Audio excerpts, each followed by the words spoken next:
Hello, I would like to present to you the fourth match of the 19th season of Alliance Conquest Super League. Before we get to the main content, I want to talk about my pre-match thoughts. Personally, I didn't expect much from this match. I looked at the opponent, I looked at the allies, and I came to the conclusion that we have a good chance of winning. Chances, not certainties. NFH is not a weak opponent, and in a clean fight they could slowly and effectively gut us. This season is 1RP's debut in the Super League. We don't know the opponents, and it's hard to say anything more about their strengths and weaknesses. But we fight to the end, ours or theirs. I invite you to watch our struggles.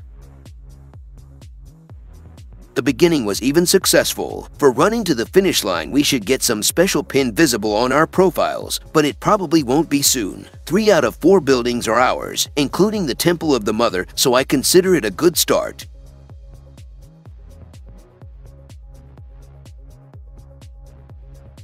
Following this good streak, we decided to send out a few decoy raids to concentrate their defenders in one place. However, the opponent turned out to be nice enough that we were able to earn a lot of points for the elimination ranking there, so the raids continued. Giving them partial occupation of the Tower of the Warrior, we sent our sprinter to Casterly Rock, with the effect as in the attached image. He fell short, unfortunately. Through this capture, the enemy began to gain a huge advantage. The only thing that saved us was to stop them at all costs from taking over the entire family's buildings, but our defense was shrinking at an alarming rate. It was time to retake our port, as I had a slightly different task. I was the spearhead of this series of raids to open this box and allow other allies to enter. I consider the task to be accomplished excellently.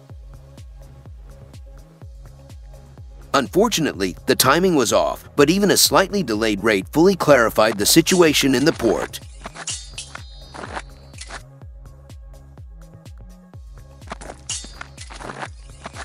It was also necessary to explain the situation in Casterly Rock, and that was my task. The first raid with a value exceeding 5 million. Great, 5 million versus 4 million. It couldn't fail, but where did such huge losses in the opponent come from? The main problem of the defenders was placing many types of troops in a lord focused on one type, and for synergy. Additionally, the weakness synergy has the advantage of having 3 free slots. Their different combinations allow for different applications. I am focused on large raids. The more armies in defense and attack, the better for me. Annie does a really good job for me. Don't get me wrong, Deaneries is also my goal. However, disarm. The effect of Deaneries' awakening ability does not work against weakness synergy because attacks on the weak point do not miss. Additionally, it was greatly weakened by support in the form of other types of armies than just spears. Ultimately, even if I sent 3 million spears, the victory should still be on my side, although not as spectacular.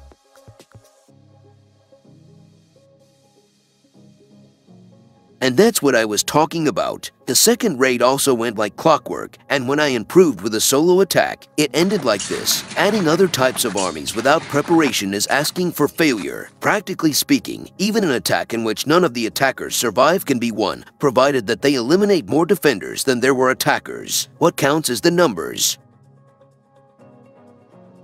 Unfortunately, a few minutes later I was visited and massacred by infantry. The exact same thing happened to me. To my predecessor, I am not prepared to fight with many types of troops at the same time, and I probably never will be. The difference is in the synergies. Bleed synergy beats weakness synergy hands down, provided that bleed synergy is done like this player's. The only thing I could find fault with as Mr. Grumpy is Lat's Karin, but I fully support it, because the infantry attack boost in bleed synergy increases the bleeding effect, so it's a plus. Solid synergy, and I got a solid beating from it.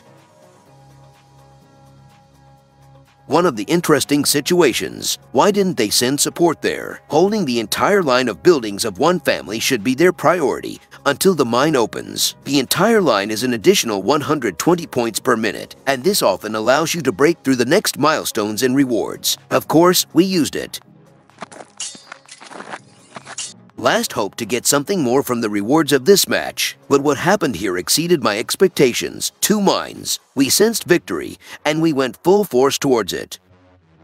I know what the enemy was thinking, all forces to attack. And as for our port, the situation, as I later learned, was that the entire defense had fallen, but it was also lower than the number of wounded on the enemy side. That's why it went gray. But as for Casterly Rock, that was a mistake. If instead of focusing on the mines, they had focused on taking over all the buildings on the map, they would have maintained the lead. Controlling all the buildings, as well as the constant fire from the mines, would have made it impossible for us to counterattack. Thanks to their actions, they only made it easier for us in the last minutes.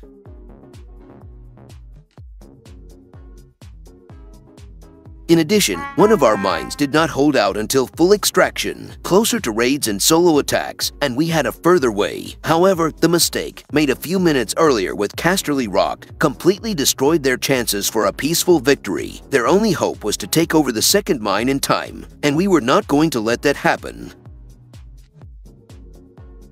The situation on the second mine was similar. We were closer to sending support, which we did with all our might. Holding this mine was our make or break in this match, and to be honest, we didn't have time to control other buildings. Fortunately, the attacks didn't happen. We won, but it was a really exciting match. I haven't spent so many diamonds on speeding up the march like that for a long time.